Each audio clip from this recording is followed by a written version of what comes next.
Hello students, हम फिर उपस्थित हैं अपनी नई वीडियो के साथ। ये video 9th class student science के लिए है। जैसे कि आपको पता है चैप्टर नंबर हमारा 2 चल रहा है, क्या हमारे आसपास के पदार्थ शुद्ध हैं। तो इस चैप्टर में हम आपको 16 क्वेश्चन दे चुके हैं। 16 के बाद जो 17वां क्वेश्चन आता है वो हमारे पास ये आता है, कोलाइडी विलयन क्या है, इसको समझाना है। तो कोलाइडी विलयन क्या होता है, विलयन ही चल रहा है चैप्टर का नाम। ये जो चैप्टर चल रहा है विलयन है, विलयन के बारे में हम यहाँ बात कर रहे हैं। तो यहाँ पर हम कोलाइडी विलयन को पढ़ेंगे। और कोलाइडी विलयन क्या होता है, वह विलयन जिसमें कणों का आकार लगभग 10⁻⁻⁹ मीटर से 10⁻⁻⁶ मीटर के मध्य हो। समझ लीजिए वो विलयन कौन सा कहलाता है, कोलाइडी विलयन कहलाता है। यानी एक ऐसा विलयन जिसमें कणों का आकार 10⁻⁹ मीटर से 10⁻⁻⁶ मीटर के मध्य होता है। यानी एक ऐसा विलयन जिनमें विलेय पदार्थ के कणों का साइज 10⁻⁻⁹ मीटर से 10⁻⁻⁶ मीटर के मध्य होता है।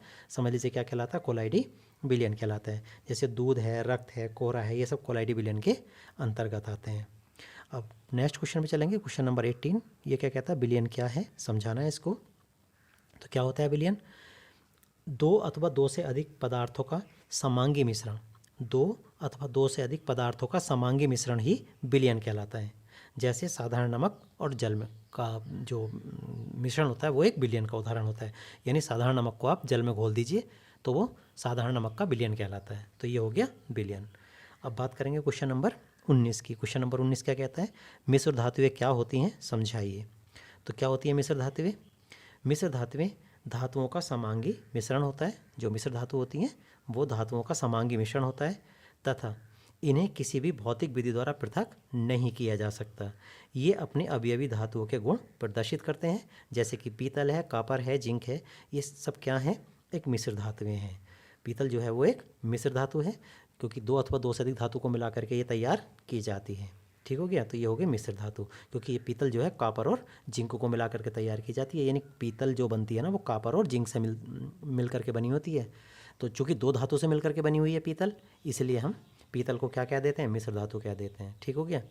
अब बात करते हैं नेक्स्ट क्वेश्चन की, क्वेश्चन नंबर 20। और क्वेश्चन नंबर 20 कहता है विलय, विलय क्या है, समझाइए।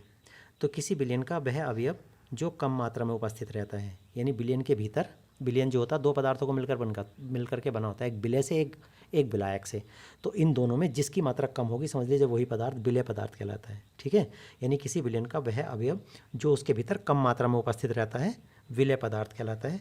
जैसे नमक के विलयन, जैसे नमक का विलयन है, मान लीजिए नमक का विलयन मतलब नमक को पानी में घोल दिया, तो इसमें पानी में जब नमक घोलेंगे तो किसकी मात्रा कम होगी, नमक की होगी ना। तो नमक जो है वो विलय पदार्थ कहलाएगा।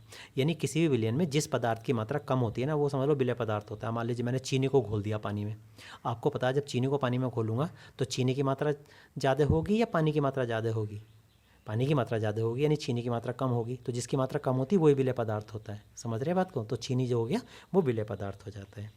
अब इसी क्रम में नेक्स्ट क्वेश्चन पर चलते हैं। क्वेश्चन नंबर 21 है और क्वेश्चन नंबर 21 क्या कहता है, विलायक को परिभाषित कीजिए कि विलायक क्या होता है। तो देखिए विलायक क्या होता है, किसी विलयन का वह घटक, किसी विलयन का वह घटक जो अधिक मात्रा में उपस्थित रहता है। यानी विलयन के भीतर जो घटक अधिक मात्रा में रहता है, जो कम में रहता था वो तो विलय बताया था, और जो ज़्यादा मात्रा में रहता है वही विलायक होता है। जैसे नमक का विलयन है, ठीक, नमक का विलयन मतलब पानी को नमक में घोल रखा है, तो किसकी मात्रा ज़्यादा होगी, पानी की मात्रा ज़्यादा होगी। तो पानी की मात्रा ज़्यादा होगी तो सीधी सी बात है पानी जो है वो विलायक कहलाएगा। इसी प्रकार चीनी को अगर मैंने जल में घोल दिया, चीनी को मैंने जल में घोल दिया तो जल की मात्रा ज़्यादा होगी कि चीनी की मात्रा, जल की मात्रा ज़्यादा होगी। अब जो जल की मात्रा ज़्यादा हो जाएगी तो जल ही क्या कहलाएगा, यहाँ पे विलायक कहलाएगा। समझ रहे बात को। तो ये था आज की वीडियो में, बाकी नेक्स्ट वीडियो में हम फिर नए क्वेश्चन लेकर के आएंगे। धन्यवाद।